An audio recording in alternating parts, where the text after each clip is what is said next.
Welcome back to the Paddle and Fin Podcast Network. We're brought to you by Pelican, built tough for all situations. Go to pelican.com. Yak Gadget, for all your fine kayak fishing accessory needs. Go to yakgadget.com. Eastport Marina, on the beautiful shores of Dale Hollow Lake. For all your lodging, kayaking, and fishing needs, go to eastport.info. Now let's get this show started. Hey everybody, welcome back to the Reel Down on Paddle and Fin. We appreciate you listening. And with me tonight as a co-host, I've got Armando Sola. How you doing, man? Pretty good, man. How you doing, Dan? Good. The host of Kayak, Bass, and Beers, also here on Paddle and Fin. Bass, Kayak, and Beers. There you go, Bass. Well, shoot. That's how we're going to start the show. Yeah. That's how I kayak, bass, kayak, and beers every Tuesday morning. Yeah. I listen to the show. That's enough. All right. That's cool. All right. I appreciate your support. Yeah, but we Armando, he fished the Hobie tournament, but we have two guests, first and second place, Cody Henley and Rolando Nandin from they got first and second in the tournament, and the Hobie on Toledo Bend. Armando also fished it. Didn't do quite as well, but had a good tournament. Yeah, saying I fished it is a very loose term, loose use of the term fishing. But yeah, ended up with four total fish. Well, I did worse on Seminole and the Hobie, so don't feel bad. I'm never going back there. You keep saying that every year. This is the second time. This is the second year in a row I heard you say you're not going back to Seminole. Yeah, you said it last year. Yeah, 2 years in a row I went. Now I'm never going back. 2 is enough. For some reason, I love Georgia and Florida, but the line there. Yeah. Let's talk about what you did right. You just won a tournament. I mean, let's not focus on my failure here. You won a tournament. Yeah, I had a good weekend. I'll talk about it later, but I won the Tennessee Valley Kayak Anglers of Chattanooga tournament on Gunnersville. And then second day, that was Saturday, and then Sunday was the Rattle Trap Only tournament, Bill Lewis tournament. I got fifth in that, won out of the money. But yeah, talk a little bit more about that later after the guys went well. Take up too much airtime, but so we'll go ahead and bring them on. We got Rolando and Cody. How y'all doing, guys? How you guys doing? Congratulations, gentlemen. All right. Well, thank you for being on show. And congrats on the big checks. That's awesome. Yeah. Yeah, both of you got some on Rolando. I know you made some nice money over the last 2 weeks. Cody, you too, with the 10. And now this. Both of you, are you quitting your day job, retiring, focusing on fishing now? That's some serious money you guys won over the last month. Yeah, if I could do it every month like that, I could. But unfortunately, it's not quite that consistent. Well, I won't ask how much because that's more personal, but I'm sure it's pretty good. Both checks were pretty good, both for you, Rolando and Cody. Congratulations again. Thanks. Yeah, and Rolando, you're one of the guys I had in my my pick'em on the fantasy show, and for some reason I didn't put you on my team. I don't know if I was drinking or what. Big mistake. Yeah, I don't know. It didn't work out for me. Big mistake. Yeah, for sure. But since neither one of y'all has been on before, Cody, we'll start with you. Tell everybody how you got into kayak fishing and a little bit about yourself. Okay, I've probably kayak fished for 6-7 years, maybe. I had a buddy of mine give me his kayak back when I was in Mississippi, and I got hooked, man. It was just so easy to throw on top of the car, strap your straps through the window, and just roll out. Started ripping the rubber seals off the door because I'd strapped it so many times, and then water would just pour in. But I mean, it was my mama's car that she gave me, so it is what it is. But after that, I actually went on a mission for 2 years, and I told people about Jesus. I actually served a mission for the Church of Jesus Christ of Latter-day Saints in Utah, and told people about Jesus and helped them come unto Christ. And then afterwards, I went home for like 5 weeks. I kind of had a rougher life growing up. My dad passed when I was 13 in a car wreck. So it kind of just dwindled. And fishing was just a big thing that saved me, man. Like, it saved, no questions asked. Like, it saved my life completely. And after my mission, I went visited my mom for like 5 weeks, 6 weeks. And then I flew back to Utah and stayed with my uncle, and I moved in with him. I started working as an electrician. And fast forward maybe like a year, I would say, I met my wife. We were we were married, and I was fishing out on a lake called Deer Creek Reservoir. I don't remember exactly who it was, but I met someone out on the water, and they said that they were practicing for a tournament. I'm like, what do you mean? What you mean tournament? Like a fishing tournament? She's like, yeah, we're fishing for bass. I'm like, there's bass in Utah? I'm out there throwing like crankbaits. I don't know what's out there. I've never been. And I looked it up. She told me about the Facebook group, got online. I reached out to him, like, what do I need to do? Like, I want to be a part of this. And it was already in the middle of the season. So I had missed the qualifying tournaments that I needed to actually go to like their national championship. But I fished that tournament, and I think I took on big bass. So I took on like a $300 check. And to me, I was so pumped. Like, I just went out there, fished a tournament, won some money. I was freaking out. And my wife will tell you that was over for me. That was it. I started looking up every single tournament series. Next year I signed up to be a member, and I won Angler of the Year in Kayak Fishing Utah my first year. And then my second year, I won Kayak Fishing Utah Angler of the Year again. And we averaged 60 to 80 members. Yeah. And probably 60 people in a tournament. Well, then I started hearing about KBF. I started hearing about Hobie. I started hearing about all these different things. Like Yak Bass was a big thing out west. And I'm like, we've got to go to them. But 12 to 15 hour drive is long, man. It was hard for us. So we teamed together. I got my buddy Cayman Rasmussen. I know y'all probably heard of him from fishing KBBT and KFL. And Adam McCluskey. We all went together, and we went out to our first Hobie event. And obviously it didn't pan out like we wanted to. I was sitting in fourth on day one. And that's when my back messed up, and I ended up having to just float with the river back. You know how that ocean, what would you call that reservoir? Not even a reservoir, that canal system. What would you call that? What lake was it? It's the California Delta. It's connected to the actual ocean. Man, I don't know. I don't know. Well, whatever. Yeah. Like the tide would go in, and then the tide would go out. So I would just float whichever, and I just didn't get the fish that I needed to. But I knew from then on, I'm hooked. And went out to Yak Bass with James Snyder, put on a West Coast championship for everyone out west, and all the local clubs would team together, and then they would see whoever qualified would bring them out west. And I ended up fishing my first ever KBF trail. I took a first, a fourth, I think like a ninth. And then I took second in the West Coast Championship out of like 120 anglers. And I'm like, this is crazy, dude. I brought home a pretty penny check. And my wife was like, you know what? Maybe you can do this. Like, I like this. And that's when I actually quit my job. I actually had hurt my back enough that I'd quit my job. I was an electrician. Obviously fishing didn't take off right then. I was really messed up. I laid up for about 4.5, 5 months, and I opened up a soft plastic company, and it's called Henley Custom Lures. Pretty typical. That's my last name. But opened that up. It started taking off a little bit quicker than I thought it would. I think with me winning Angler of the Year, it kind of helped like the people like, oh, well, maybe he knows what he's doing, which I didn't. I had no clue, man. I just got super lucky and super blessed. And that's really how it really started for me, man. This is after I talked to Chad about all I have to do is fish 3 events out west. I went out there and I had a first, like a first, fourth, and a ninth. And then I went down to the national championship. And when he called my name to be in the 10, I was shook, 100% shook. I didn't think I did good enough. But I forgot it was day 1 and day 2 and choked on day 3. For some reason, I launched at a different ramp, and that didn't pan out at all. So, yeah. And then this year I have over 25 national trails lined up. So it's going to be an epic year. Hopefully it's not one of those, you get a crazy start and then bam, get dropped on your face. So we'll see. Are you fishing this weekend on Folsom? No, I was. I promised my wife I wouldn't. I was, but I'd been gone. I just got home this morning at like 9 a.m. or 11 a.m. And I've been gone since the 22nd of January.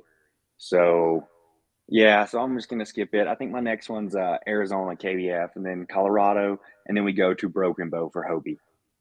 Cool. All right, Rolando, how about you, man?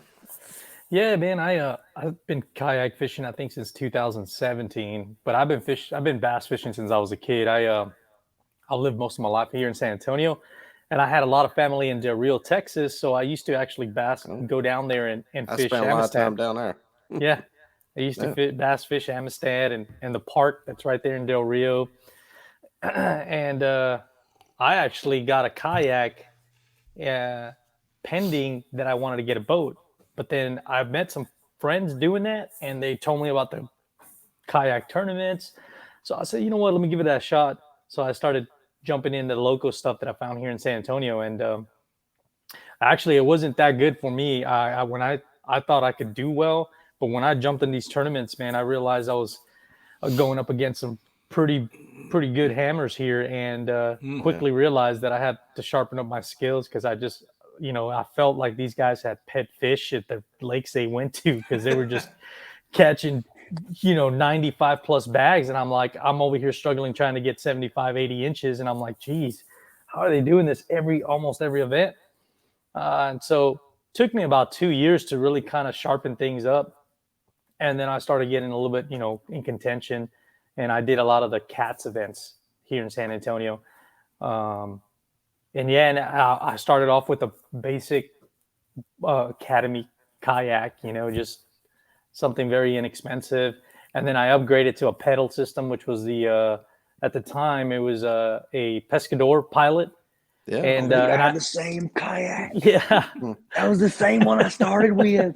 The OG. the OG, yeah, and I thought that was great, right? And Until you got in a Hobie. yeah, and I even remember saying that, like, when I saw Hobie and I saw the prices of those things, I was like, man, I don't need to spend that much money to be able to. Man, once I tried it, I was like, yeah, there's no way. Like, I need a better platform than the Pilot, because I realized that didn't have the storage to can carry the rods, and people freak out how many rods I carry now because I carry a lot of rods with me, and it's usually more than anybody I ever fish with. So Well, how many? I carry 16. Holy sh! God, dog. See, That I is. thought I had a I lot thought you were with going to say 12. like 13. No, I carry 16. 16. Yeah, I do downsize on some of it depending on the fishery, but if things are not, I got to be dialed in, man, and I'll carry 10 to 13 maybe. But like this past weekend, I actually did not carry 16. I carried a little bit less than that, but a lot of the times that Hobie, I fish out of a Pro Angler 14 360, and my crate carries 10.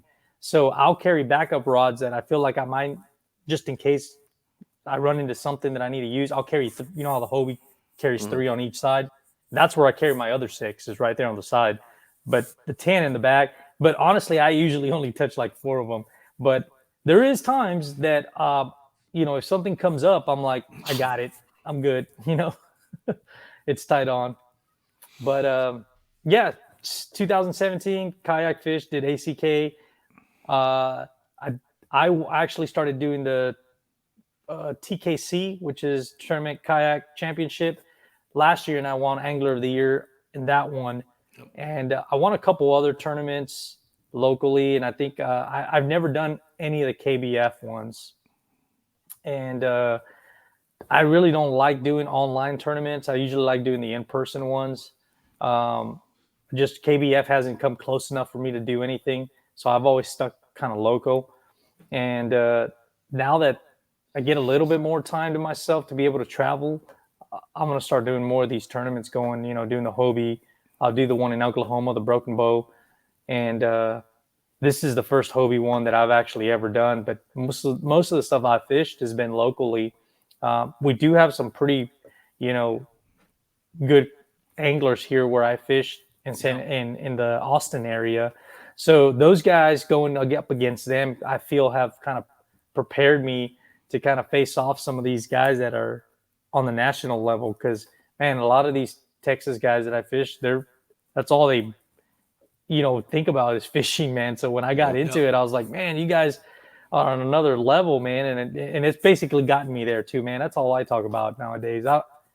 I work, and even when I'm working, I'm thinking about what the hell I want to do the weekend coming up. eat, breathe it, and think Yeah. about all the time. Talk to other people. Yeah. And before we go into the questions, kind of wanted to give you a shout out, Rolando, because you've been on my podcast before when you won the TKC at Belton. And we talked a little bit about your talent. Like, you're well known in Texas, but you never really stepped into that national stage. Right. And I was always curious, once Rolando steps into the national stage, and we talked about it in the podcast, everybody better watch out. And I mean, when we looked at what you did in Lake Fork, and then Toledo Bend on extreme conditions. Like, we in Texas are not used to fishing with ice. And nobody fishes on 30-mile-per-hour winds. And people might point out and say, well, he's fishing in Texas, even though it's national events, Bass Nation, or Bassmaster now, Kayak Series, and Hobie. It is still lakes that we as Texans are not accustomed to fishing under those conditions. And for you now, stepping on the national stage, like, nobody in Texas is surprised to see your name up there. But I know a lot of people that follow more the national trail are like, okay, who's this guy, Rolando Nandin? It's like, well, we know about this guy because we seen him in Texas. So big congratulations to you. You're coming out partying the national trail is no surprise to any of us in Texas. We know what a great fisherman you are. And I love what you said about, because that's where I'm at when we're like you 2 years ago, when I see guys like Diego Monsale, Matthew Scotch putting up godly numbers every week, and I'm like, how the heck do I reach that level? And listening to you going through that process is a bit, I think, not just for me, but anybody that's listening that is in that stage where you're getting intimidated by what other people do day in and day out, tournament in, tournament day out. But for you to just come from that point of view to now hitting the national stage the way you are, that's a big inspiration, I think, to anybody. Yeah, man, I think that's always good to, to understand that some people are gifted, man, and they just flat out just smash them, just going out anywhere. But I think it's you if you work at it and you pay attention, and there's a lot of, like, for me, I already had a background of fishing since I was a kid. I just needed to put the pieces together to target. It really is understanding the species. That's before I used to fish. I just knew that I needed to tie a line, tie an artificial lure, and go out there and just hit the banks. Right. When I started competing, I started realizing, like, I can't do that and consistently be at the top, trying to do that. So I needed to sharpen up my skills and understanding what the species actually does in under what conditions, what season, things like that. So I really started studying up on, I even watch YouTube videos like what bass were doing. And I even try to find, like, people that are researching, like, try to read the Berkeley stuff, because Berkeley's big on scent stuff. And they always put out information on, studying the bass and doing all this stuff. And I'm like geek, man, just soaking in all that information and just trying to put the pieces together whenever I'm presented with whatever scenario I am. And I think that if anybody just puts the time in, they can reach a level that, some of these people that are gifted, that just naturally just, have an eye for it. Right. Because you also can have that where you go on a lake and you're just like, I know there's a bass sitting right there, And Cody, what kind of kayak are you in? Same. Pro angler, 14-foot 360. Green, though. It ain't blue. All three of y'all. The 360, man. Yeah, we're taking over. It's a love and hate relationship with that 360, but man, I really, when it's working 100%, it's awesome. Do you do a lot of maintenance on it? I've never had a problem with mine, but I do constant maintenance on it, which I no. I don't. That's the thing. I think a lot of people, with the clutch and everything, not just with the drive, but where the drive goes, there's a bunch of bolts, and not bunch, but 2 or 3 bolts that you need to tie, readjust consistently, and that really avoids the belt problems that you've had, I think.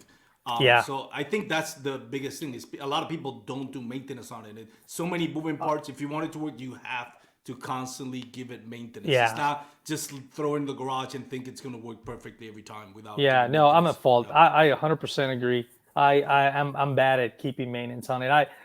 I like running things until they're like, oh, something's going on wrong. I got to fix it now. Oh, it broke. Now it's Yeah. time to fix it. Yeah. I throw my Old Town in the garage. It doesn't have any problems. But Yeah. Less moving but stuff. both of them are Hater, great. hater. I'm not. No, I'm not hating. I'm not. My shop has both. I could have either one. Just Cody, have you I'm- had issues with your 360? Here and there, not a ton. My first one,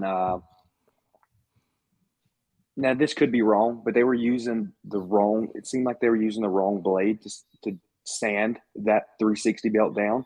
And I would twist my 360 and it would lock up and it would slip. And it would slip about 1.5 inches. And it would make a loud popping noise. And I freaked out. I didn't know what it was. And I ended up getting a little small crack in mine. So they warrantied out me a new hull. So that fixed my 360 belt. But my drive on my kick-up fins, hey, babe, will you bring me that piece for my kayak that's gray? My drive on my 360, you know how your kick-up fins kick up? Mine won't stay locked in now.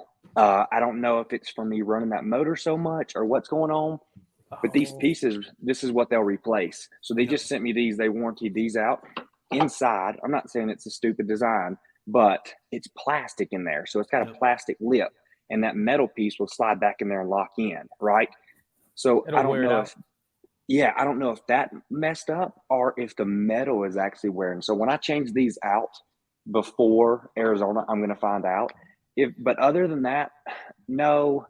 Like I give her heck, dude. I'm not going to sit here and lie. Like when I want to go, I'm going. Like I'm so used to going 5.4, 5.3 miles an hour with that Newport vessel. Like, and then you go 1.3 when you're pedaling, So I'm doing as much as I can trying to keep up with the style of fishing that I'm doing. And I'm running it into everything full blast, and that's my fault. But I do try to maintenance my drive. I do try to tighten those bolts. Like Armando was saying, like I do try to do all those things. I'll twist my drive up and spin it around. I'll grease everything that I can. Wherever I see grease or lube, I'm putting more stuff on it. Feel like with the 360, there's so many more components moving. There's you gotta do so many more things. When you talk about that and your autopilot, like what are you maintaining? If you have auto lock, there's maintenance, but there's nothing like the particles that we have moving around, which more things are gonna break. Yep. Yeah. Again, I'm not sponsored by Old Town. I'm not talking bad about it. You feel left No, out, no. You feel left out, I'm not then? trying to put that on you either. Yeah, I love my cat. I'm about to sell my Predator and get a big water, just to go to the newest one. So I'm just good. ganging up on you. It's Is all that right. what you have? You have the autopilot spot lock? No, I have a big Predator, big water. Predator. Oh, okay. I Yeah, thought you had we don't. They don't allow motors here in Alabama, so. Oh, really? No motor. No, we're just. I get my fat ass out there and pedal away. I was like, nah, I don't need a motor. And man, when I first decided to get one and I tried it, it is so hard to go without it now. Oh, it is so hard. Apparently not, because you just won Toledo, so it's not that hard. No, I know, but it's like when you think about going to a spot, you think about it 2-3 times now because you're like, man, that's about 1.5, 2 miles that way. Before when you have the motor, you're like, yeah, I'll just motor over there, and that in like 15 minutes. Yeah, and at Toledo, when I took off from the ramp, I'm looking at that shoreline way on the opposite side. I'm like, dude, that is so far. Like, I don't know if I want to pedal there. Yeah, I think next year more and more clubs here, because I've only fished local clubs and then Hobie, that more and more clubs are starting to allow motors, and I could practice with a with a motor and a Hobie. So I think probably next year I'll finally move over to the dark side. Yeah, but all right, so here we'll go ahead and start talking about the tournament. I'll go over the numbers first. Day one, Robert Smith was in first with 91 3/4. Then Rolando, you with 90 inches. Garrett Wade in 30 with 90. And Cody, you were in fifth with 89.5. I think you were tied with fourth. So, you were right there too. Day two, Michael Mira. And we couldn't find him on social media because we usually have first, second, and third on. So, Michael, if you're watching, sorry, bud. You are hard to get in touch with. You are like blackout on the social media. Are you not bragging about your fish, Michael? Yeah. He's very humble. And second place, Ewing Minor, 90 inches. Third, Rolando, you had 88.5. And then Cody in fourth with 88.25.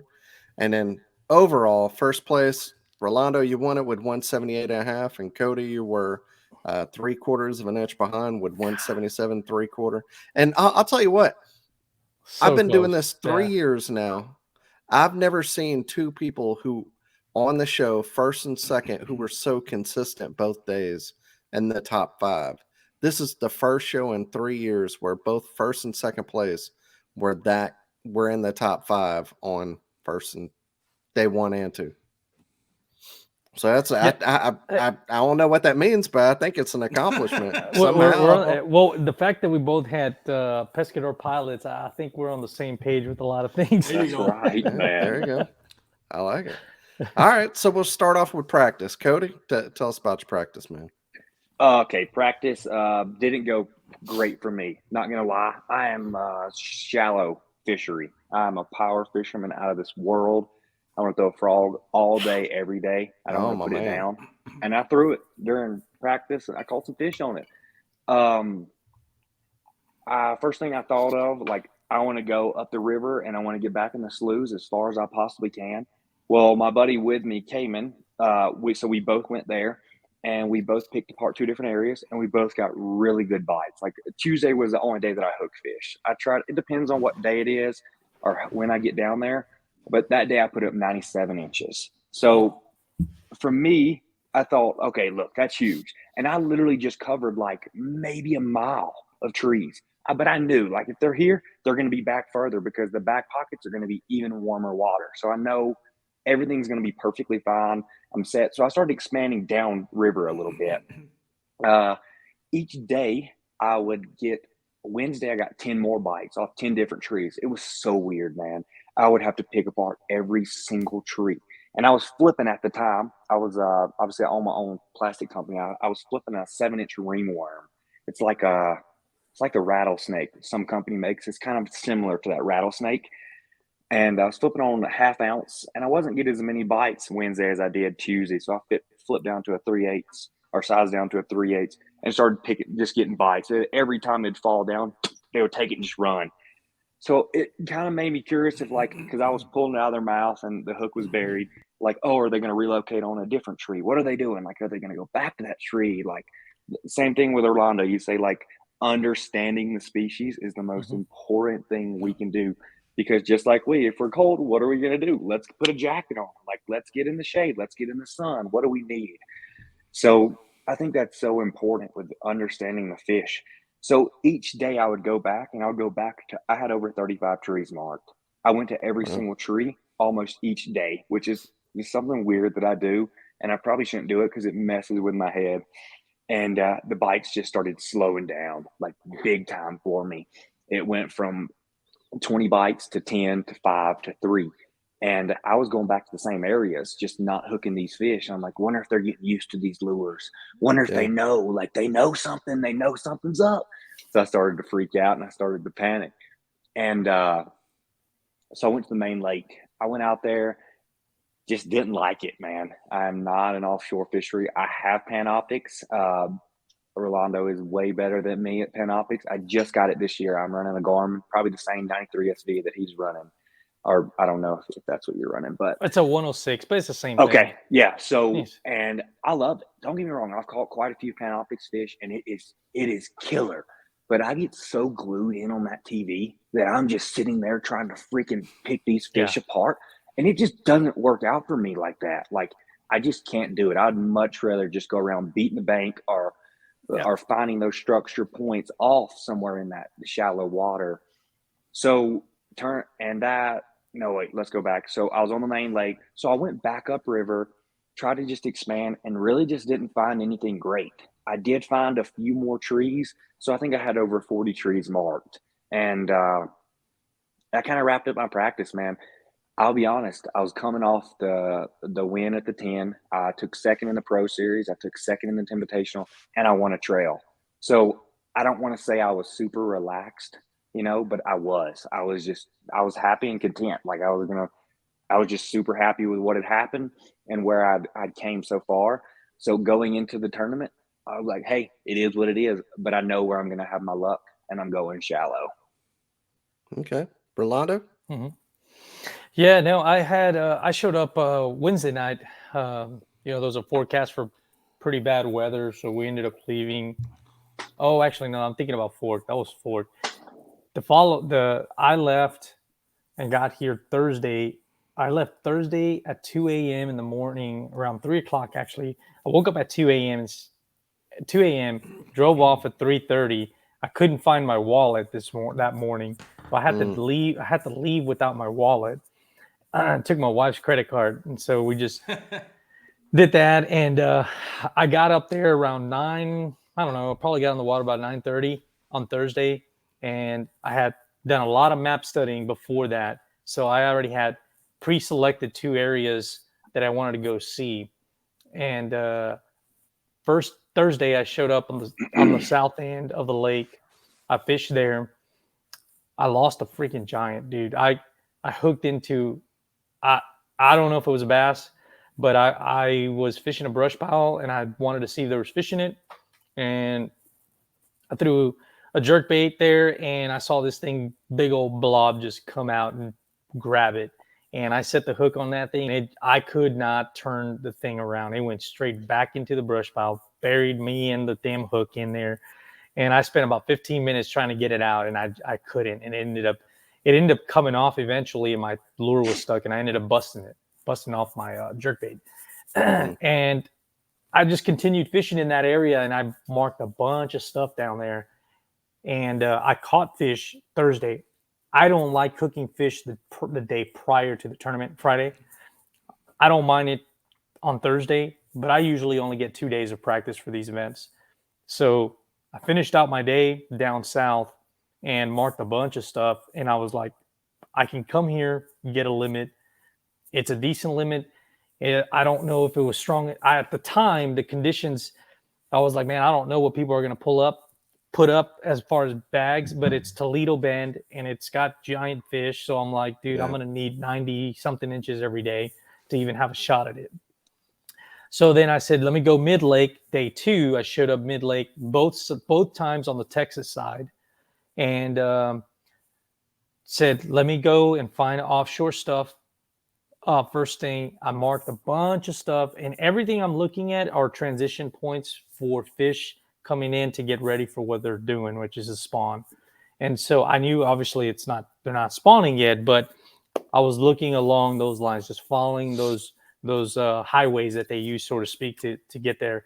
And so I started scanning all of that with my side scan. And my number one tool was the side scan. I marked a bunch of laydowns and that had a ton of fish on Friday.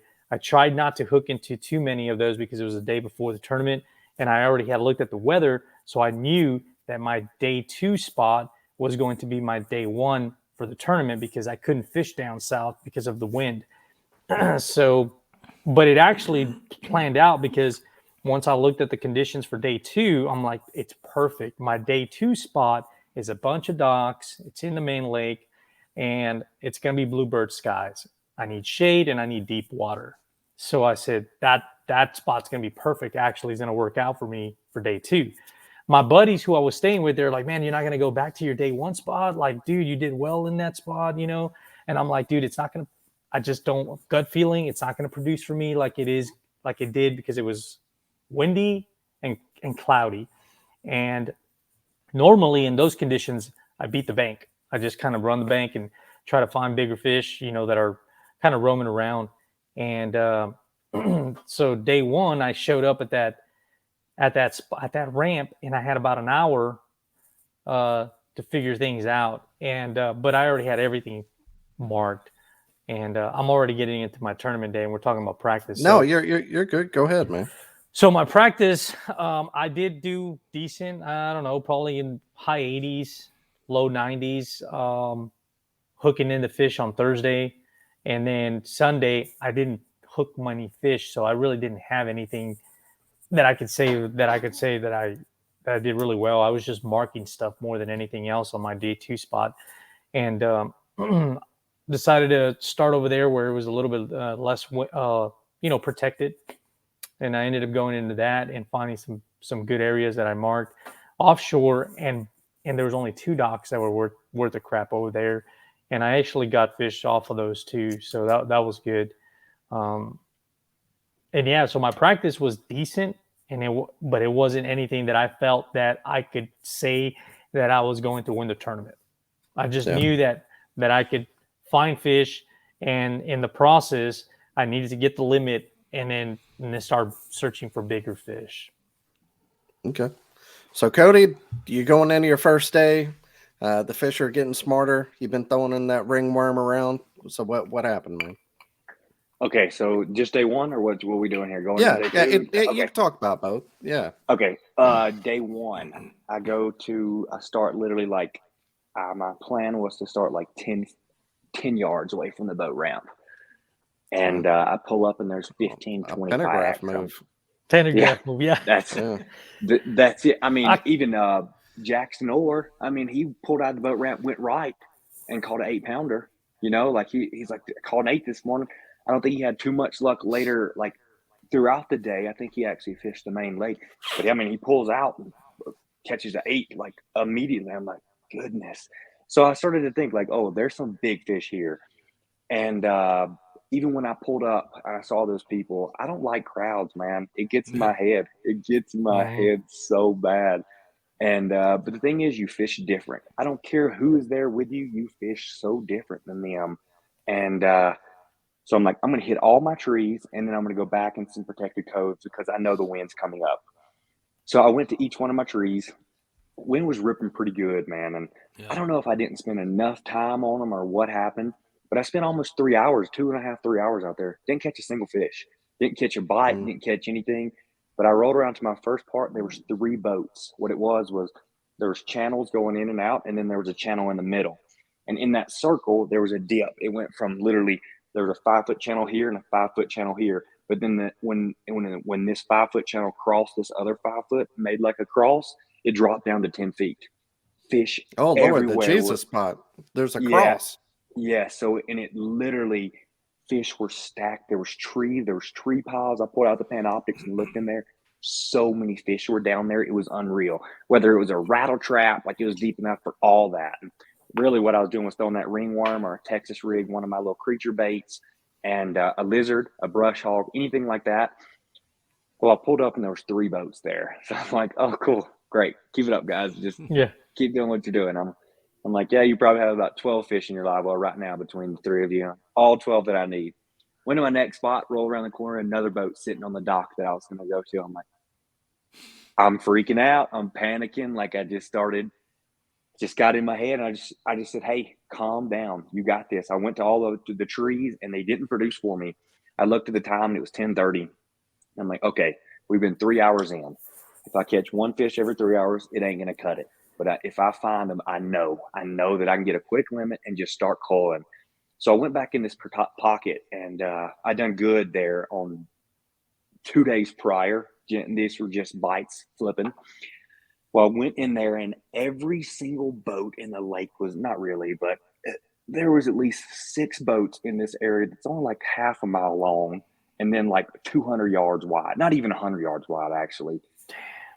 And there was about 7 or 10 kayaks in there. I'm like, oh, wow. But I literally drove past every one of them. I pedaled past every one of them. I didn't motor. And every single one of them were picking apart trees. So I started to just think like, okay, they're picking apart trees. I'm about to throw something reaction and do everything that I can. And at the 10 and at the trail event and all those events that I did decent, I caught everything on a golden shiner jackhammer. The water was a little bit too dirty for that. I mean, yeah, a little too dirty for a golden shiner. Probably still would have worked. But I threw on a white with a white ringworm. And within like 5 casts, pulled out a 17. Pulled out 14s, 14, got a limit. And I didn't see a lot of people catching fish. So it started, I didn't know if it was in my head, if I was messing like, I need to save these fish for whatever I need to do. I'm coming back here because I then went down all the way and came back and went back.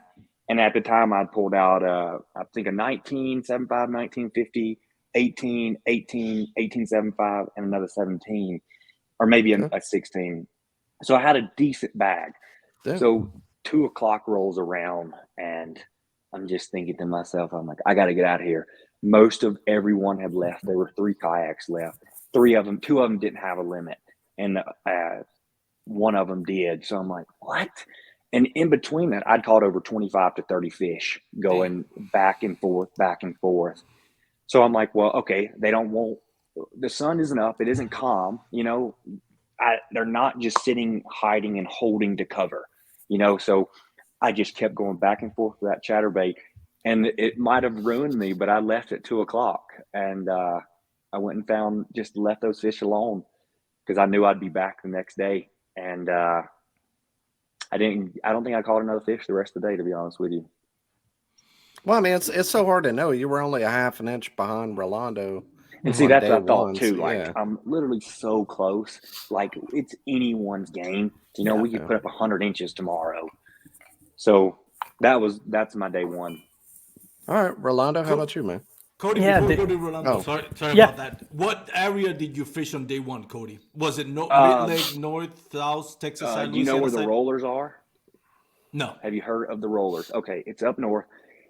It's this concrete thing that you have to like roll your kayak over. I did not go over that. That's I know out what of you're bounds. talking about. Yep. But here's the rollers. There's one more thing over to the left called the bottleneck. What it does is it gets super narrow, and then it just opens up. And back up in there was all clear water in the very, very back, which I don't like clear water at all. That's just not what I like to fish. I wasn't about throwing a Berkeley gilly in the back there. I want some dirty water. I want a reaction bite and do everything I can to trick these fish. And them things are too expensive anyways. Yeah, the chatterbait. The gilly. Oh my gosh. Some things are like $5 a piece for like 2 of them. I know it's like JDM. I'm not jank. Berkeley makes great stuff, but Ike, your gilly, whoever makes the gilly, is that what you use as a trailer? No, the gilly is just like when I get in like super clear water. I actually heard about it from Scotch. I can't give any credit to myself. Matthew Scotch. Yeah. We were staying at the tent house, and that's what he was slaying all his fish on all week. So huge shout out to him. And he showed me how to rig it. I could never figure out how to rig those things. Yeah. So he showed me how to rig it. I better not reveal his secret, but I rigged it like that. And if I'd get in that clear water, I would throw that gilly, man. And that thing looks so real. It's unbelievable. And that's why it won iCast. Like, it's unbelievable. Yeah. I don't make no plastics like that. Like, I'll give it. My plastics are cool and they're tough, but they're nothing like that. Yeah. No, that's good, man. Yeah, old Scotch. I talked to him. He's a friend of mine too, and he's a hammer, man. He's always up there. Yeah, he's a stick. So day one, I show up on Mid-Lake, Texas side. There's about 7 or 8 kayaks getting ready to launch, and boats in and out all day long. I'm near a bridge. So the pylon was a lifesaver for me at Lake Fork.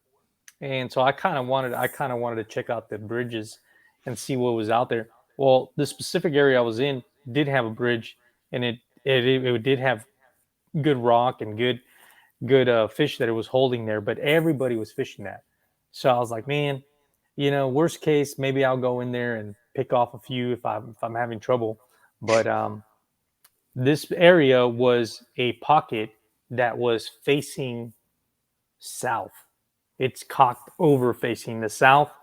So when the wind is coming down from the north, it's not really pushing any like crazy dirty water in, but it's still causing enough ruckus where like you can't fish that open area. You kind of have to pull back away from it.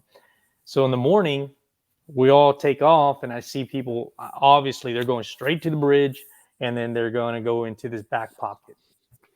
So being that it was cloudy and kind of windy already, I had about an hour before it got really crazy. And normally I don't like to go fish offshore when it's cloudy, because usually I can find them pretty good on the bank. But I had a gut feeling that a lot of people were practicing in this area and they were just sword lipping a lot of fish. And I was just like, man, I don't think it's going to produce that well off the bank right off the bat, but I know there's enough fish here to get a decent limit. So I had marked a bunch of stuff to the left, which was towards the open lake area.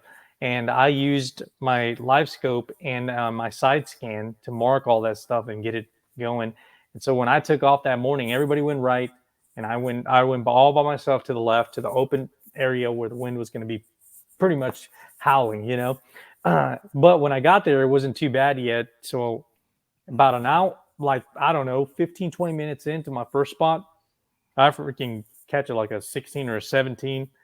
Then I catch another one. Then I couldn't catch off of that one. So I moved on to the next lay down. And I just bounced around on all the lay downs. And the wind started picking up pretty much, but I was catching fish. So I was like, man, I don't want to leave. I'm going to kind of muscle through this and kind of see how long I can go before I can, can't withstand it anymore. Cause it got pretty hairy out there. Yeah. And then I've seen some videos. It was bad. Yeah, it was bad. And then I saw a bunch of people coming out of that back pocket, coming through the bridge. And I was like, you know what? They're not doing so hot, because if they wouldn't be wanting to come out here if doing that. So I was like, okay, well, I ran through all my stuff that I had marked and I couldn't catch anything anymore. And so I said, well, let me go see what's left for me in this back pocket. And there was boats in and out of that pocket. So, and it bottlenecks. It's a tight spot. We're not talking about a bridge that's wide open. It bottlenecks and then it opens up again to the back. So I went through there and I kind of just saw people fishing on both ends. There was a boat fishing both ends. And I said, I got one brush pile. I have one brush pile that was right in the middle of the cove, right through where the creek went to the left of it. And I didn't catch anything off of it right away. And there was a boat sitting there nearby. So I figured they had fished it already. And I was kind of waiting for them to kind of adjust so that I can, position myself correctly to see if I can make some cast in there. And they were like, yeah, you're fine, man. You're good. And in the process, when I was doing that, I didn't realize that there was a tree a little ways from it, like basically right underneath me. And I had seen it with a live scope when I was there that morning. I hadn't seen it in practice. And it was full of crappie. And but right at the top of it, there was a big old blob. And I was like, dude, that's got to be a big old bass. Hopefully it is. Man, I threw in there. And unfortunately, the first cast that I threw in there, freaking crappie came out and got my jerk bait. So I'm like, dang. And I was like, man, maybe they're a bunch of crappie. Maybe that's a catfish just hanging around or something. I threw back in there. I jerked it 2 times, dude, and then hit again. And when I went to go set that hook, man, it just took off, man. And it was like, I was like, man, this is a big fish. And on day one, I think I had like a 21, or I can't remember what size it was. I don't think it was a 20 or 21. 21 and a quarter. Because I was 21. looking at in case we tied, you still have me by big fish. Because all I had was a 21. Yeah, 21 and a quarter. And man, I hooked that sucker right in front of that boat that was fishing like nearby. And that kind of made me feel a little more comfortable, because I had a decent kicker at that point and put me a little bit above there. And then I ran further back into the back coves, and I didn't see nobody catching any fish, but everybody was towards the banks. So everything I had marked was like the channel bend, the channel creeks where they bend. And I had people a lot of people drop a lot of stuff out there, and I was picking it up on my side scan, and I was just, practice marking it. So I pulled up and I turn on my live scope, I shoot it, and be like, yeah, looks like there's fish. But the problem is that they were actually glued to the bottom both days for me. Like you wouldn't see a lot of activity on the live scope. And so I was just kind of, getting stuff in there to get them to pull up to see if I could see anything come off the ground. And I was actually catching quite a bit of fish doing that, and just jerk baiting them out of there. You? Sorry. That area is about 10 feet deep. Okay, cool. Yeah. It's the perspective mode, or I don't use perspective mode. Okay, Yep. good. I don't have to buy that then. Yeah, I don't use perspective mode. I use only the forward mode, and then and I only turn it on once I've like found something, I've marked it, and I'm isolated. Like it does you no good to try to go searching with that. It's a 20-degree cone, right? It's not very big, Okay. so you still have to do work. You still have to find them. Yep. Traditionally, I like to say with your traditional tools, right? Your down view and your side scan. But if you're good with your side scan, you're going to find fish, man, in any conditions. You're going to be able to see, if they're not working, if it's not working out for you on the bank, run your side scan and find whatever you can see out there and just pay attention. Most of the time, a lot of people that I know that have like live scope, they've had it sometimes for a while and they don't really use it. They use it differently than I do. And I feel like they don't utilize the tool as effectively as you can. But it takes time, man, because you see everything. You see drum, you see catfish, you see spotted, crappie, and sometimes it's hard to tell what species you're looking at unless you catch a really perfect profile sideways of them and they're really close. Then you can see like, oh, that's not a bass, that's a catfish. So that tool is pretty useful, man, and it really played a big role for me to capture those fish out offshore. And I'm comfortable fishing offshore. I grew up fishing the bank and beating the bank, but ever since LiveScope came out, that changed my style because I could definitely focus on trying to find bigger fish. And ever since that did come out, that's what I usually do. I try to focus on bigger fish.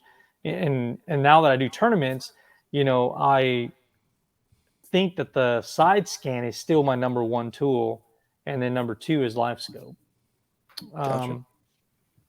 But that's just basically my number one day. My first day of practice was out of that mid lake, and it was pretty much everything came off of either the middle of the creek channel or laydowns. I didn't catch very many fish off the bank because I didn't really give it a chance. There was a lot of people in there, in and out, and I did catch some off the spinnerbait, throwing it into the docks that were there. There was very few docks. There was maybe a handful of docks, and only like 2 or 3 of them were worth the crap. So I threw a spinnerbait in there, and I did catch some, but nothing worthy, Good. Yeah. All right, Cody. How about your day too, man? You're only what 2 inches behind. Yeah, I was close. I think I think that's why I left those fish. I'm regretting it now. I mean, and it might not even change anything, Yeah. I mean, it is what it is. I'm super satisfied with how everything panned out. I mean, Rolando deserves it. Homie's a stick. But day 2 for me was a little bit different. I knew that the bite wasn't going to pick up until later. I just knew that the bite's going to turn on for me a little bit later where I was fishing. So I'm like, okay, those trees that I didn't catch fish from, I roll up to my first spot. No one's here. There's not a single kayaker around. Like there was only 3 or 4 people that launched, and half of them didn't even launch on time. So I'm like, what are we doing? Like, and then I get in the water. Back up a little bit. I throw my drive, and Garrett Wade's taking off to his spot. He's like, it's 7:30. I'm like trying to throw my kayak out and get in the water. I get in the water and everything's frozen, solid. My drive won't spin. Nothing works. I can't even put it down in because it wasn't straight. I guess I should have put it in the truck the night before, but it was frozen solid. So I'm like holding it down in the water. I'm soaking wet at this point, trying to get my drive unfroze. Garrett's he's probably a mile up the river, and I'm like, what if he's going to my spot? I don't know. we better go figure it out though, because I finally get my drive to work, and my wheels, I actually had knocked on I broke my Boondocks wheels the day before. I actually had knocked on some guy's door. Like, hey, dude, you got a welding truck outside? Can I pay you to weld my wheels back on? And he actually welded my wheels back on. Oh, That nice, man. super That's hard awesome. to weld. It's super awesome, dude. Pretty sure Texas his name was there. Yeah, that's right, dude. That's at Texas, at Southern Hospitality, man. I missed that for sure growing up in Mississippi. So I grabbed my wheels and just chunked them on the bank. I didn't even take anything back up. One of them almost sunk a foot in the water. I think I splashed this girl named, I think her name was Wesley. I'm like, I'm so sorry. So I throw everything on the bank, take off, and I start hitting those trees. And by the time I get to my first tree, it's already lines in. I start beating the trees apart. But then all I could think about was how many people went back there. I see two or three other kayakers go back there. And that's literally all I could think about in my head was, what if they roll through there first and they get that kicker, they get that 20, they get that 19? Because I didn't get no big fish back there. And I had, from what I had found, there wasn't any big fish. Like, yeah, I'd heard Jackson Orr caught an 9 pounder back there. But for me, I didn't get that bite. So in my head, but I was fine and happy with 19s. You know, maybe give me a 20. Cool. Catch a 20. I'm happy with that. So I go back there, and I just couldn't take it any longer. I just went to the back, got in the very back, and everything is different. Oh, and this, you want to talk about freaking out. I'm in the back, and usually where I went through, I'd marked the day before and put a drop pin, and it said 1.9 feet. I think 17 inches is what I said. 1.9 feet, 17 inches. And I think I said jackhammer or something.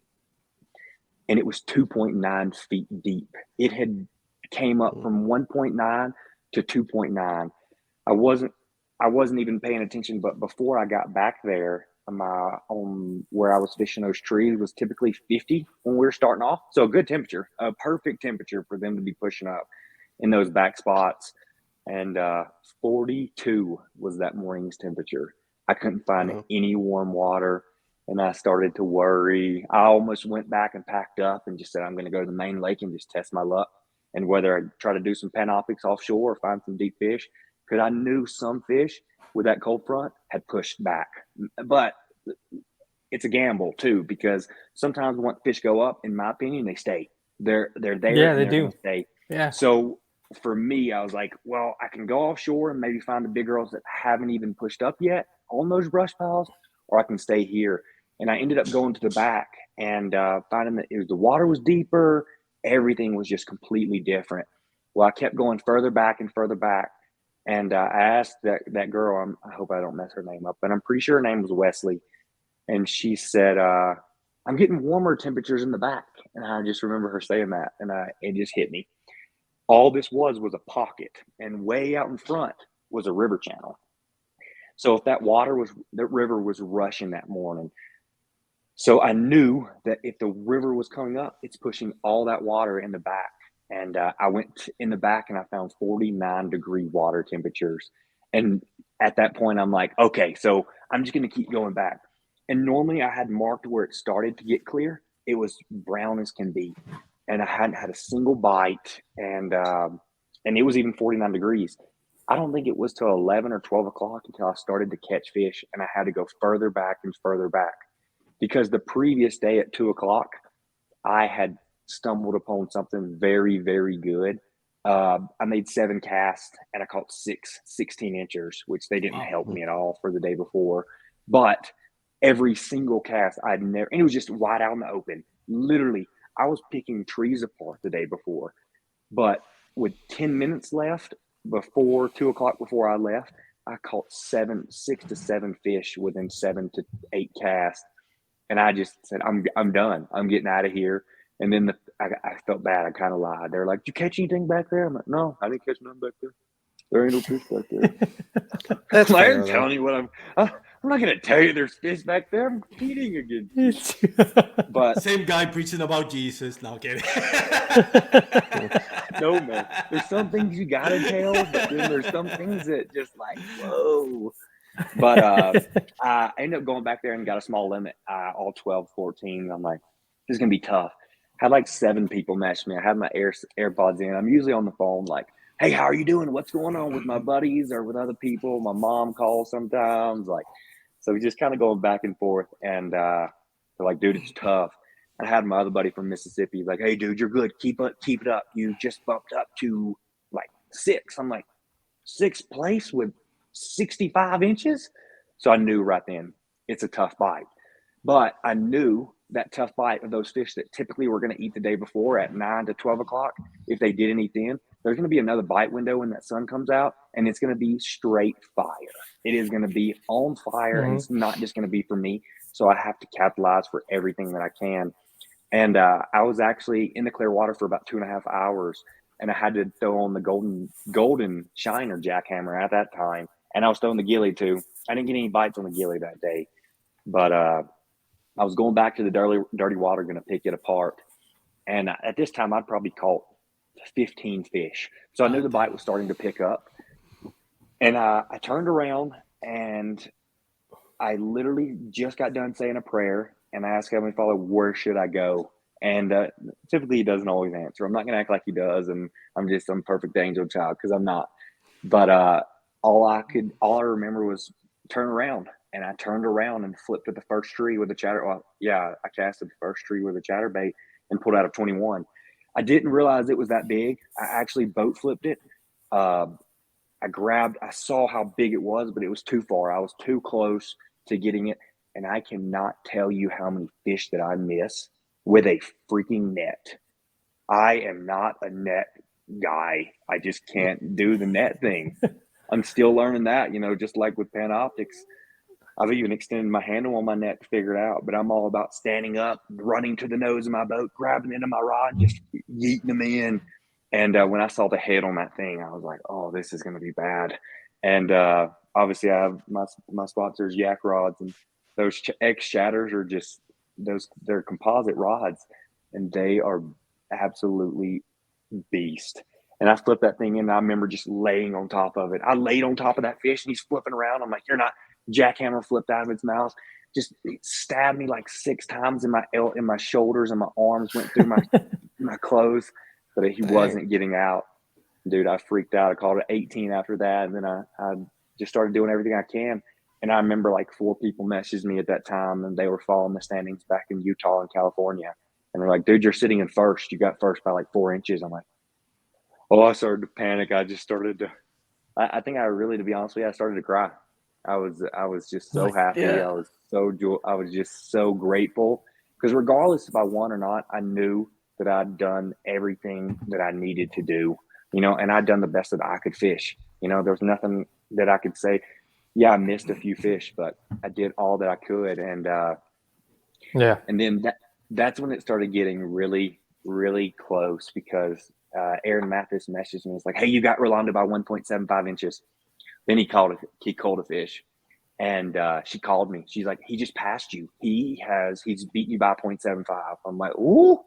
So I wouldn't want somebody doing that. Yeah. That's too much, Aaron. Dude, it made it that much more insane. Like it was a little over the top, but it was so much fun for him. Me and him going back and forth. Like it was probably 3 times that he passed me, I passed him. He passed me, I passed him.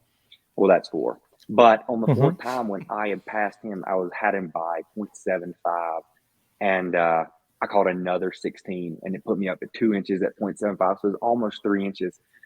So I'm just like, I got this. So I started flipping trees and started getting bigger bites and bigger bites, and then all of a sudden, Erin messaged me, and she's like, he's got you by 2 inches. I'm like, huh? 2 inches? Homie just caught an A-rig fish. He just doubled up. I know that without a doubt. And I'm like, there's no way that he just called that quick. He just doubled up on the A-rig fish with a giant and a mediocre. And I just kept doing everything I could, man. And I needed, I think, like an 18 to pass him. And I flipped a chatterbait with like 3 minutes left, and let it fall down. As soon as it fall down, I jerked it. Bam, he stuck it. And it was the fish. I knew it was the one. And it was 1 inch short. It was a 17-incher, and I needed it to be an 18. So, and that was it for me. I didn't catch no more fish with 3 minutes left. I went everywhere I possibly could. I broke off my flipping reel. I almost threw that reel in the water. I was just panicking, man. I was rushing back and forth. And yeah, that makes it exciting, man. To go, it was, dude. Yeah. I don't look at the leaderboard much, because it messes with my head, and I need to stop probably. It throws me off, man, because I start feeling rushed, and I feel like I don't fish the way I'm supposed to fish if I look at the leaderboard. So the only way I look at the leaderboard is if I know I'm like 100 inches, then I'll take a look at the leaderboard. But if I'm somewhere in the 70, 80s, I'm like, man, I don't even want to look at it. If I end up where I end up. So I didn't even know that all of that was going on. I was just trying to catch fish. And so, but yeah, sorry, man. I just wanted to touch that, say that that's exciting, man, whenever you know that you're actually going neck to neck. once you look back on it, right? So No, dude, I thought it was awesome. It was, like you said, Diane, it was over the top, man. It was a little bit too much for my soul, but it was, dude, it was so much fun going back and forth. What was your day two like, Rolando? Yeah. So let me get into that. But he called it, man. I doubled up on an A rig when you said that, and it was a 19.75 and a 16 something. And but day two was I made a judgment call last minute. Everybody kept asking me in the house, like they're like, "Hey, you going back to your day one spot?" Because the guys that I was staying with, they're like, "Hey, we don't want to go fish anywhere where you're gonna go." So that because you're in contention and we're not. So I was like, man, I appreciate that. I was like, man, but I'm still like in between whether if I want to go back to my spot to the place spot one versus my other spot down south. And I said, can I tell you guys in the morning? And they're like, all right, tell us in the morning, and then we'll decide whether we want to, because they wanted to go where if I wasn't going to my spot where I caught my first fish, they wanted to go there. So I said, yeah, that's fine. You can go there if I don't go. So I said, but let me think about it. I was like, I really got to do some studying before I go to bed. And in the morning, I'm going to make a last minute call. So I woke up in the morning and I was like, I looked at the weather and I said, man, it's going to be bluebird skies. It's going to be kind of calm. I was like, I need more docks. I was like, I definitely need docks. So I said, yep, I'm going to go south. So I told the guys I'm going south and show up on the ramp. There's only 2 other people there. So I'm like, sweet. This is a vast, big area, plenty of water for 3 people. So I just go, I make the run to my brush pile where I lost the big one. And I, start fishing it. Don't see very much. And I said, well, before I leave, let me just I was like, these conditions could be good for the A-rig. I never throw it. I was like, but something gave me a gut feeling. I was like, man, just tie it on and throw it out there. See what happens. So I tie it on, throw it out there. I run it through the brush pile. Boom, I get hammered. I catch one, I think within the first hour. And I'm like, okay, that's good. Man, after that, it was no good. I went hours probably with no fish. 10:45, I think I had 2 small, one decent fish was like a 16 and 1 small fish. And I started panicking, man, because I was like, man, none of my offshore stuff is working out. Nothing's coming through. And on one area there was a cove that was not very far that I had found some spotted bass. And I was like, you know what? I don't care. I just need 5 fish on the board. I don't care if they're 12 inchers. And I did. I put up some 12 inchers on there, and I ended up getting 3 of them off where I had found that spot. And it gave me my limit, but it was a tiny limit. And so at that point, I said, okay, it's 1 o'clock. I got a long way back to the ramp, and I got all these boat ramps all these docks that I got to hit. So I said, oh, and I remembered, I was like, I got to adjust the water level. So I looked up to see what the water level was for Toledo. So I adjusted that on my maps so I can see which docks were still in good water that I wanted to fish. And I only had seen about 5 of them that were still good in that transition point. And so I went straight to those ramps or to those boat docks. I literally caught a fish off of every one of them. And so I just decided to go, when I pulled up, I said, it was big enough and there was stuff, the boats were out of the water, so they weren't sitting in the docks and they had a lot of shade. So I said, let me just throw the Alabama rig in there. I threw it in there and caught one cold, a 12 with the 16. I was like, sweet. Then I threw up in there again, caught another one, cold another 12 out. And I just went doing that in every dock. And on one of those, I was going into the cove, and on the side scan, I spotted something right in the middle of the cove, which was like a lay down. It looked pretty good. So I decided I was going to, just finish my route, come back. I'll check that out. Went over it. Didn't really see a whole lot on it. So I just took a gut feeling. I was like, man, just cast over it one time, see if anything unglues from the bottom of it. So I threw that Alabama rig out there, and I was slow rolling it. And it was sitting about close to 20 feet of water. I was slow rolling that thing, and then, bam, I felt that thump, set the hook, man, and it felt big. I was like, man, here's the kicker that I needed. But instead, it was actually 2 decent fish, man, yeah. The double. And so I pulled them up, man, and my net that I use is not a really big net. So I was gonna try to net them, and I was like, dude, I can't net these fish, and they're like pulling in different directions. I'm like, shit, I need both of these fish, and so I just let the net go, and it's like floating. So I just grabbed the line and I boat flipped both of them on that A rig, and as soon as I boat flipped one of them came off, and I was just like, man, I'm glad I got those in just in time. And I put those on the board, and I was like, man, that hopefully should help me stay in first, and because at that time I already had checked, and there was only minutes left. I think at that point it was late in the day. It was like and 10 minutes when you did yeah. that. Yeah, maybe 20 because AJ cut the board off a little bit early, but it was like 20 minutes left, maybe. Yep. And I was like, man, this is exactly what I needed. So, and I just continued fishing all of those docks, man. And I caught a few fish that didn't help me, so I just kept throwing them back. But most, day one was jerk bait, spinner bait, and a couple of fish on a rattle trap. Day two was predominantly the Alabama rig and a few fish on the jerk bait. But those Bluebird Skies was a good judgment call on my part to go south to find those fish in the shade that were tucked in those docks, and or that deeper water in the laydowns. But for me, they were pretty much glued down to the bottom both days. I didn't really get to see the live scope. Didn't help me really see a ton of fish roaming around. It just helped me see my bait, basically, where I was running it through.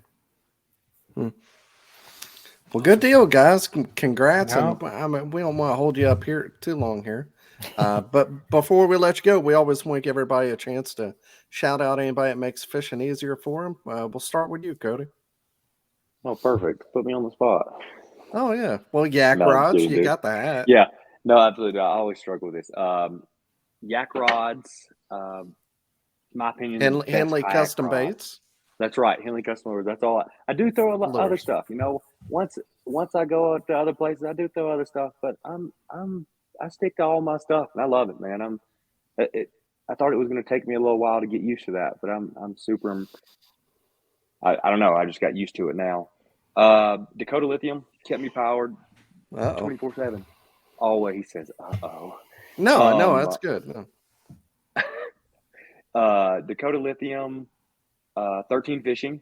Their reels are absolutely my favorite. The TX2 did literally everything for me the entire trip. Like, I use the Z slides a little bit, the Concept Z slides, but that TX2 is literally just money for me. And I think I'm going to swap out all mine and just have that reel and just different gear ratios.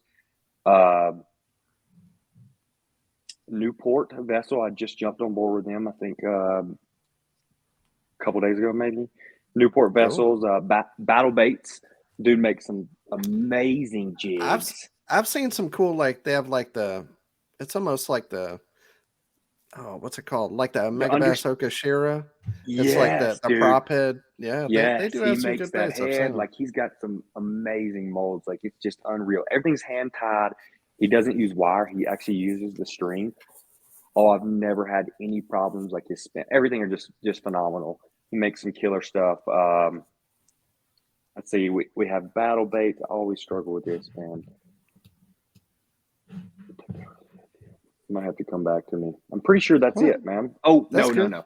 I just jumped on board with Rogue Fishing, kayak cushion, the most comfortable. Everybody has it. I've seen your pictures, Rolando. Dude, those cushions. Dude, those things are so.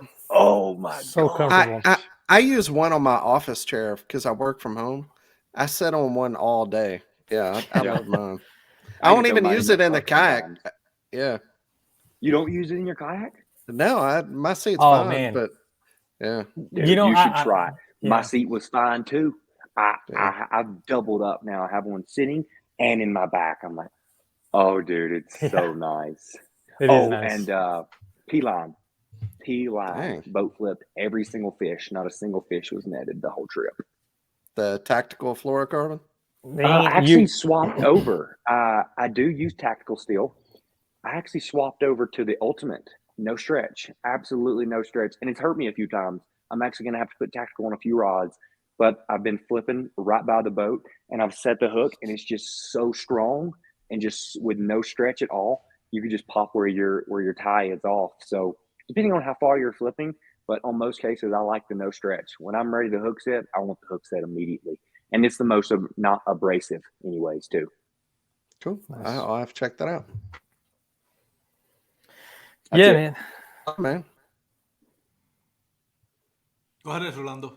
So Rolando? yeah. Yeah, So how for about me, you? man, I don't have too many sponsors, but I do have. I got Outdoor Alphas here in San Antonio, tackle shop. They just expanded too, so they're opening up a bigger shop, and I'm pretty excited about that. They support me with all my tackle and gives me a discount on a lot of the just the lures, and he's a Daiwa dealer, so I tend to fish a lot of Daiwa rods and reels, and big fan of the Daiwa. I used to be a Shimano guy, and I switched over to Daiwa now, and I have to say that I'm really impressed with their braking system. That braking system they have is amazing in the wind. It's just, you don't get any backlashes.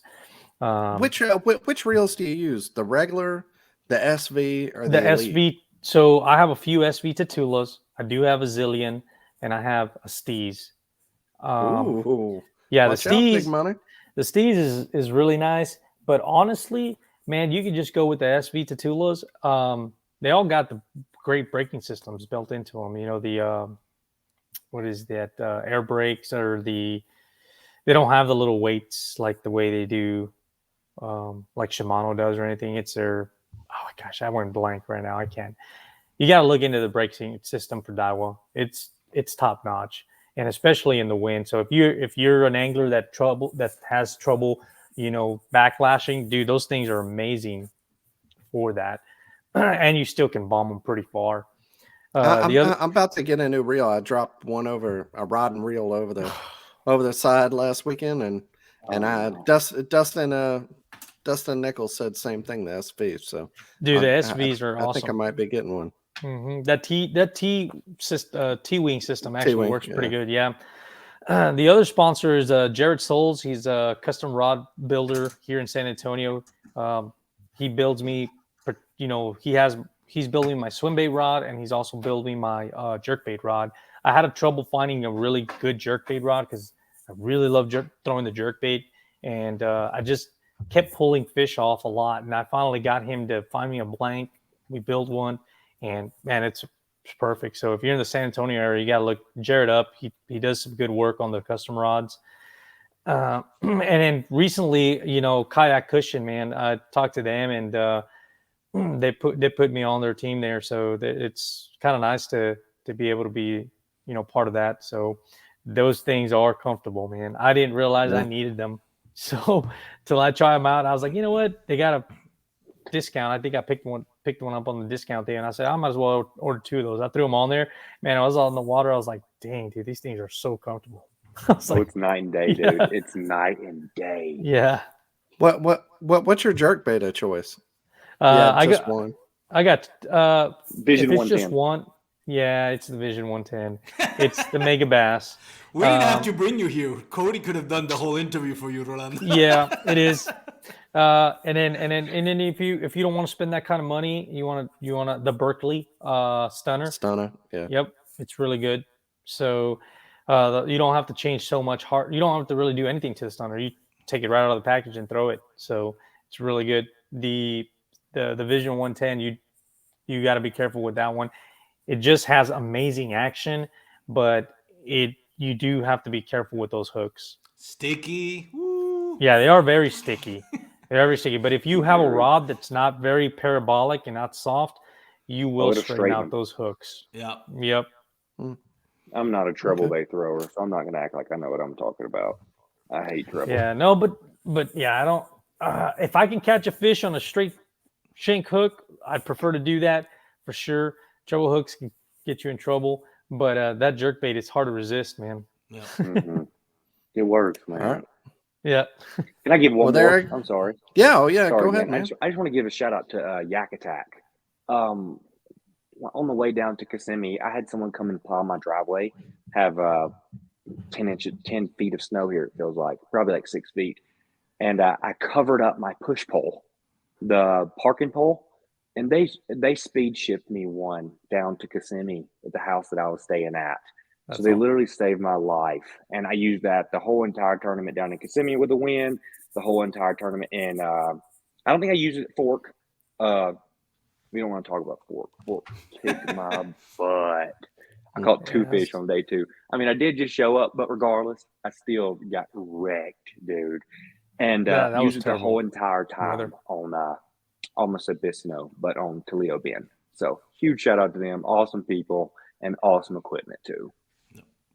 There you go. Well, that's it. That's all we got. We appreciate it, guys. Thank you for being on. And again, congratulations and good luck the rest of the year. All right, man, guys. Thanks for having us on. Appreciate it. Okay. See y'all guys. Have a good one. Take care, Thank guys. you. Thank you. Congratulations again. All right. There we go. Now talk about a couple great of info. Oh yeah, for sure. And people, 2 guys that's been having a great year, short year so far, but they've done a great job. So yeah. Yeah, they're great anglers. Got a few tournaments here to talk about. First, we had the Peach State Kayak Anglers. They were on that Evil Lake Seminole. There was 47 anglers. Nick Dyer, 93 inches. Matt Voigt with 86.5, and Andy Alger with 85 3/4. Kayak Anglers of Florida on Tenorock Giant Bass. 40. They had 49 anglers. Seth Taylor was in first with 107.5. Sherman Bishop with 103, and Cornbread Spaghetti, old Conrad Benetti with 88 inches. Your So it was BFF? 107, 103, 88. So that's pretty crazy. Florida. Yeah, Florida. And then we had Swamp County Kayak Bass Association. And this one was weird because it was only 20 anglers, but it was a bass event that was going on the same time as Toledo Bend. Yep. So there was like a bass event and a Hobie event on the same lake at the same time. That's like screwing your cousin. That's a and the Southeast Texas Kayak Bass League, which Rolando won. We didn't tell him about that, but he won as well Saturday. There was 90 anglers. Rolando got first with 90. Jonathan Carter in second with 88 3/4, and Jeff Isham with 8 in third with 85 3/4. And then you had the ABA Hobie. That's a ABA Hobie linked event on Lake Paris out in California. 40 anglers. Jonathan Demonet with 101. Second place had 77 3/4. So he won by 23 inches, 24 inches. Stephen Butcher. And then third place, Pat Hanning. And then the 2 that I was in are on Saturday was Tennessee Valley Kayak Anglers, 35 anglers, 3 fish limit. I won that one, 57 3/4. Michael Cooper in second with 56 1/4. Joseph Kirk in third with 56 1/4. And then Sunday was a rattle trap on Gunnersville. Bill Lewis rattle trap only tournament. 38 anglers. My boy Sam, who I stayed in that house with, he had 93 inches. Sacked him up. Second was Christopher Marks, NACA guy, 88 inches, and Joshua Sharp in third with 81 3/4. And then I got fifth in that one with whatever I had. Not enough. I think I had like 80.5. So day 1 was great. I caught him on like a jerk bait, a swim jig, and lipless. And then day 2, I fished the same area and I had another kayak angler show up and we split fish. And it was a small. I tried to save my fish on day 1 and didn't hit them too hard. I left at 11, so they would still, So I left playing fish, and then day 2, I wasn't the only one. Small area, and another kayak angler shows up, and so there went my fish. So what can you do? Yeah, for me, Hobie B.O.S. Toledo, they won the win. Not to make excuses, really, it's more like inexperience. Oh yeah, dude, fishing, it's so tough. Yeah. A big national event, it's tough to go out there and do well. And 30 mile per hour winds, that's kind of like screwing me over. I couldn't find anything. I did hook into a big bass, but the wind kept pushing me towards the bass. And I didn't set the hook on it. I felt the tension, and I know I had a bass, but I couldn't set the hook because the wind was just like pushing me right towards it. And when I got it to the boat, I couldn't even set he opened his mouth and just spit it out the hook like nothing. Like I never had any penetration on that hook set. But other than that, man, I got into a deep creek that I've studied on Google Maps, and I figured it was going to be productive. And in the mouth of the creek, there was a lot of bass, or at least a lot of fish that I could find on the side scan. But I just couldn't cast with the wind hitting it straight in the mouth of it. There's no way I could. Like, the only thing I could throw was like maybe like a half-ounce jig. Everything else would just fly away, and I couldn't hold my position. So I went deep into the creek, found a nice spotted bass, 17-inch, and he kept going. And then I ran into this is how great this creek was. It was about 5 feet wide and 10 feet deep, and it was holding fish. And I got to a log, and I started flipping at the log 2 or 3 times when I realized it was not a log, it was a gator. And keep in mind, I mean, I don't know how big it was because I can only see the head of the gator when it opens his eyes. But I'm thinking, okay, this is like 5 feet wide. The only way I continue is I literally have to go over him because his head is on the shore, but the rest of the body is submerged. And I'm thinking, judging by the head, this is not a 3-foot gator. It's got to be like maybe 6-foot gator.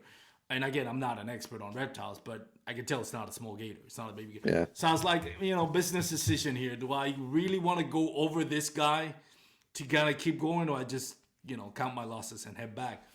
But funny story, on the way back, the wind was so hard. Like I had a few scares too, because there was a timber forest, and at one point, I got like wedged, like a stump, got wedged in the scupper hole, and the waves were hitting me and sideways, and I had to completely lean towards the wave and get splashed by the wave in order not to flip, until finally a wave big enough kind of like lifted me over the stump and got me out. But I mean, what would have taken 20 minutes from point A to point B, pedaling, took me literally almost an hour and a half. I mean, there was points where I was like pedaling, and I was literally at the same spot for 2 or 3 minutes.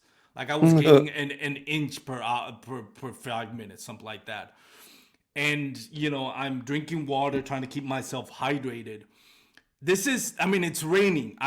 This is what I got. I got my underwear, my leg warmers, my waders. I got a jacket, winter jacket. Then I got the raincoat on top of the jacket. Then I got this like fly fishing life PFD, which I love, but it has 2 zippers. Like you have to open 2 zippers in order to take the jacket out.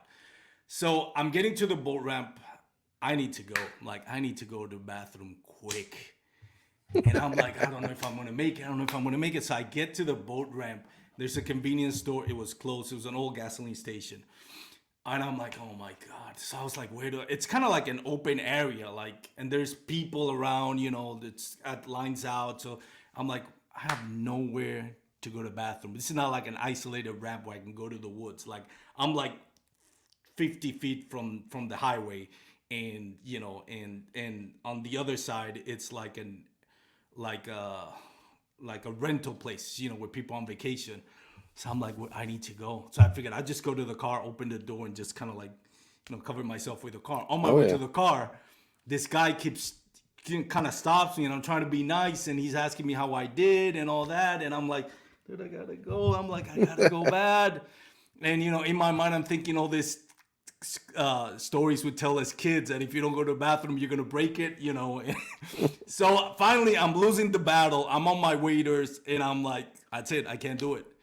And I'm talking to this guy. This guy's going on and on about what he found, and this guy fishing on the boat tournament, and I'm just peeing on myself on my waders. I'm just like, I don't know if you've ever had a conversation with somebody looking in the eye while you're peeing on yourself, but that was the first for me. And this guy's talking, I'm just peeing on myself, and I was thinking, you remember that movie Dumb and Dumber when, they're driving with the moped up to Aspen, and Harry, and Roy tells Harry, I gotta go, and he says, just go. And he says like, I feel warm. That's exactly, I feel like, this is not bad. This is really warm. Did you do the whole thing, or did you like? Yeah, I couldn't stop. I was like, what? I just might. And keep in mind, I drank like a gallon of water.